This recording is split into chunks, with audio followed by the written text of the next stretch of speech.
Hello everyone, Frugal Panda here with let's do a quick ride on a Electric XP 3.0 long range e-bike and a basic Amazon white label e-bike. I'll leave links in the description for this Amazon e-bike. I've already reviewed this in the past. They don't make this one anymore. Excuse me, this company likely is not around or they do not make e-bikes anymore, but this is just a white label bike. There's like probably 20 of this type of this version on Amazon as it is right now. Compare this bike to an electric XP 1.0, except for it's faster and it has dual shocks on it. Um, we'll get to the electric XP 3.0 real quick though. We are in Aurora, Colorado. Me and my wife are gonna go check out a new, not necessarily a new trail, a trail that's nearby our house that we haven't checked out yet. So we're just riding, something to get out of the house. It's in the probably the high 50s, low 60s. She's got a jacket on. I probably have a long sleeve shirt on, I'm guessing. So, but it's not really chilly out. On a little bit on the windy side, I'm guessing as well on this day. Anyway, this is Aurora. This is more so out, more out towards the plains is where I live, area I usually that I live in anyway. So anyway, getting to this e-bike. This e-bike is 500 watts. It says it has a range up to 50 miles. Take that as a grain of salt with any of these e-bikes. It has a maximum speed of 28 miles per hour, which to be honest with you, I frequently get this bike and I'm over 200 pounds, or I'm around 200 pounds now. I get this bike up to about 32 miles an hour on a flat. It will move. It will move, and I did not unlock it. It came that way. And let me rephrase what I said in regards to this e-bike. The company likely did not make this e-bike. These are a lot of these Chinese e-bikes. Basically, they're made all in the same factory, and companies put what their labels on it, but they're all the same. The Electric XP 3.0. I've had this bike a minute now. It does fine. It's great. I like it. It's enjoyable. It's a budget e-bike, but it's a good quality e-bike. It's a much better step up from the 1.0 that I've had in the past. Though the 1.0 has a little special place in my heart, the 3.0 is a good e-bike.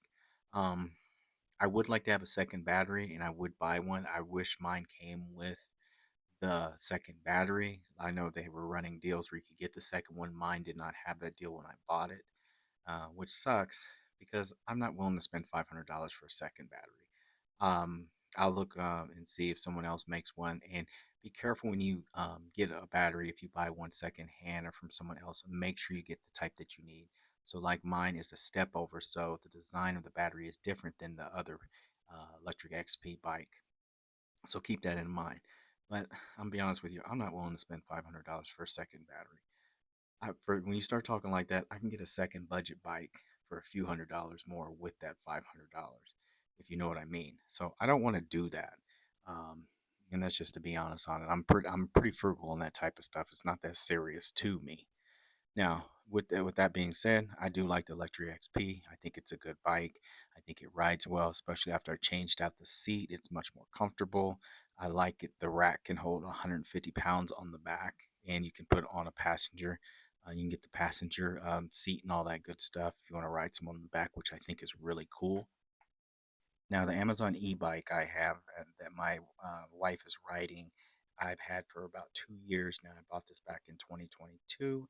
It was pretty cheap, guys. Like I said, I'll put some links of the exact same bike on here with probably a couple of improvements over the years. And these bikes will be fairly cheap. I've had no issues with it. Um, the only thing I have was one of the pegs came off of it, and I had an issue with it, and I contacted Amazon, and Amazon tried to contact the company. They probably didn't get back to them in time or didn't have the part in stock to fix it. So Amazon gave me all my money back, so I got the bike for free. Thank you, Amazon, for having great customer service. To be honest with you, um, so I was able to get another one and fix it myself. Um, but after that, and that was over a year, that was probably within 2 months of having the bike. Then after that, I'm going on 2 years with no issues. I've had no flats. I've been waiting to get a flat on this bike and to get one on my Electric XP because I'm going to put some liners in them when that happens. So that won't be a big deal. But I haven't got any flats on either one of them. This bike, the range is pretty decent. I think what I run into, it's not necessarily my weight, it's that I love riding in level 5 and this bike will do over 30 miles an hour. So I can burn up the battery in probably 15 miles, I'd say, doing that. If you ride it normally, it has a good battery. Um, I've I have thought about getting a second battery for this one because it's dirt cheap to get the batteries for it. This bike has been many places with us. Um, I've taken it on trips when I didn't take the Lectric XP just because it was a cheap bike, basically free. So if anything happened to it or it was stolen, it's not really a loss. Nothing like that's happened. And I always carry two locks. But you just do that. The bike itself has a 48-volt 10.4 lithium ion battery. So it has a fairly decent sized battery in it. It takes about 4 to 5 hours to charge. They claim 20 to 25 miles in throttle mode, which I could believe with my partner on it. She probably is in third and fourth, probably fourth, level four. She can probably go over 30 miles an hour just because she weighs like 80 pounds less than me, probably. So that's a really cool thing. The bike size in comparison is about exactly the size of an electric XP 1.0. The weight's going to be around the same, except for this has shocks on it. So that's cool that it actually has shocks on it. I put a more comfy seat on. I'll leave a link in the description for this seat. I also put a shock, I guess, what do you call it? Shock absorber seat post. Yeah, I put one of those on there. It has disc brakes. What I do like about this bike too, it's very simple in regards to just turning the lights on. You ain't gonna push a bunch of buttons to turn the lights on. It's pretty simple in doing that. So I really like that. This ride we're just riding. We're just trying to figure things out. We just wanted to get out of the house. So we grabbed the bikes and took off. We're gonna go do a dead end. We figured out we were on a dead end trail.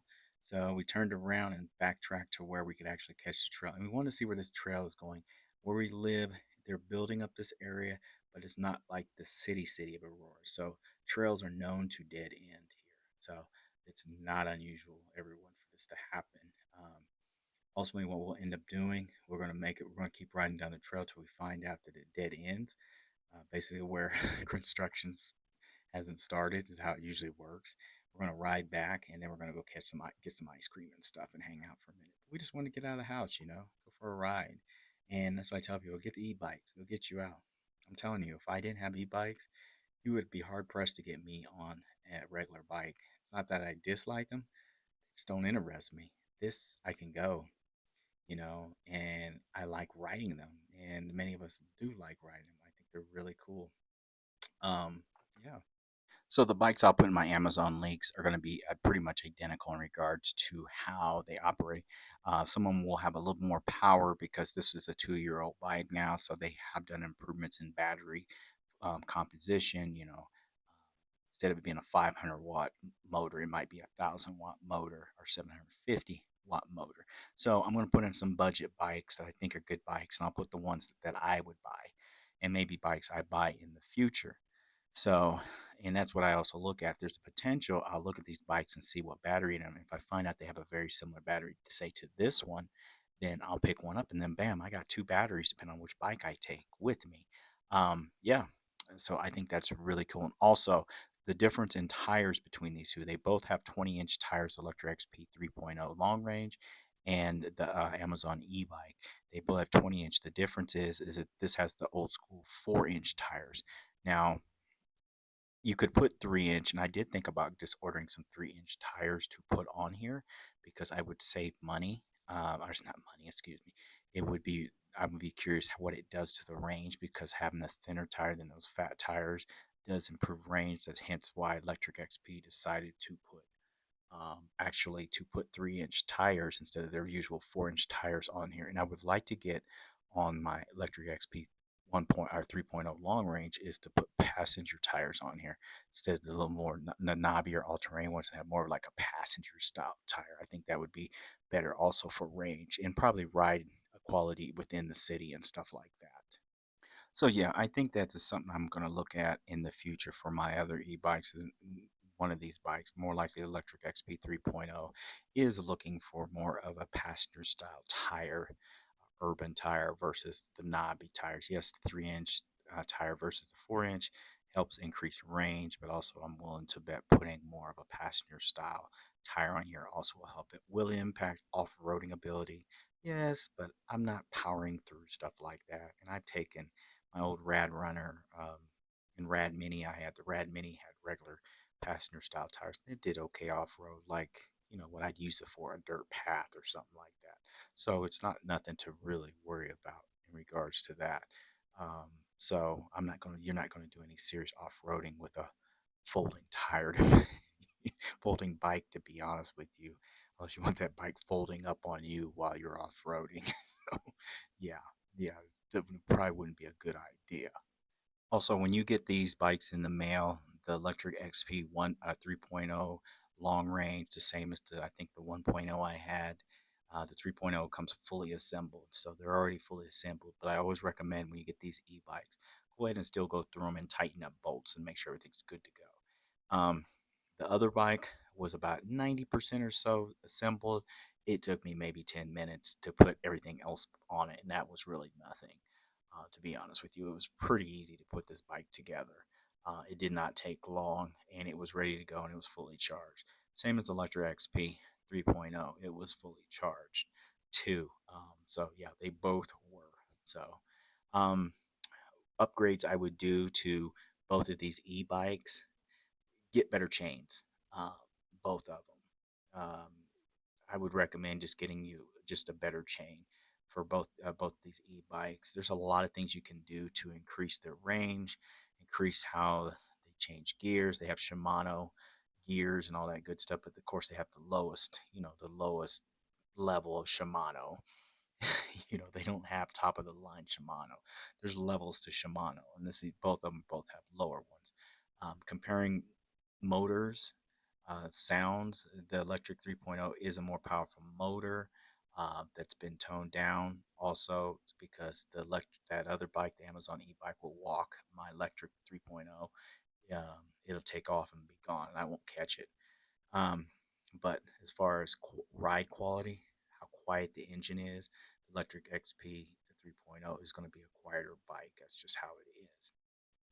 So if you're out riding, think of electric one XP 1.0 and how, remember, if you had that before, the motor is louder on this e-bike versus the Electric XP 3.0, which is a more refined yet more powerful or more efficient motor. There's no jerkiness to it. Power is a little more controlled with this e-bike versus the other e-bike that my wife is riding. But you can see she has no issue riding it. And she rides this bike. She prefers this bike over the smaller e-bike I have that's 400 watts. It's actually pretty powerful. That goes like 22, 24 miles an hour. She likes this bike. She says it just feels more stable and it's fast, and she can ride it in level 3. And I'm back here, as you can see, in level 3 she's in, because with her on it at her weight, it's gone. This bike takes off. So if you are a smaller or a lighter person, this Amazon e-bike you'll take off on it. You'll be gone. Same as Electric XP 3.0. So the range I get and the range she get is probably, I don't know, I'd say a 10-mile difference is what I would guess between both of us riding. If we were to ride them to, the battery was dead, I think she'd probably get 10 more miles than I would get on that bike just because of weight. Anyway, I hope this some information helps some people out here. Thanks for watching, everyone. I'll leave some Amazon links for you for some of the stuff I used. Have a good day, and thank you very much.